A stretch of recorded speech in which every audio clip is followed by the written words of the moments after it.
EV Ramasamy Nayakkar 5ஆம் வகுப்பு படிக்கும் போது இடுப்பை கிள்ளியதால் அவரை செருப்பால் அடித்த ஆசிரியை பெயர் என்ன? பஞ்சாயத்துல இடுப்பு கிள்ளிங்களே அவளுடைய பேர் காசிக்கு எந்த இடம் துறவரம் பூண்டார்? அங்கு சத்திரத்தில் வேலை செய்த பெண்மையிடம் எதற்காக செருப்படி வாங்கினார்? வேலைக்காரி தானே. ஏன் நீ வைக்க போறியா? நான் வர வைக்கணுமா? அதுக்கு தானே வந்தேன். வைவேன். கண்ணு மூடு. போடா போடா போடா. தினமும் விபச்சாரிகளை அழைத்துக் கொண்டு வந்து இரவில் கூத்தடித்தார் என்று முதல் மனைவி நாகம்மை வீட்டில் இருக்கும்போது கூறிய புகார்.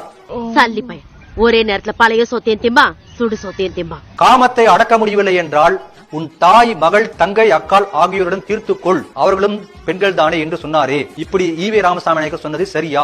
8வது படிக்கிற புள்ள பரீட்சைக்கு போறதுக்கு முன்னாடி இவர்கிட்ட ஆசீர்வாதம் வாங்க வந்திருக்கு. தாழ்த்து வாங்கிட்டான். ஏண்டா தரித்திரம் முடிச்ச மூதேவி, உன் கதையினால காரி துப்புற மாதிரி இருக்கு.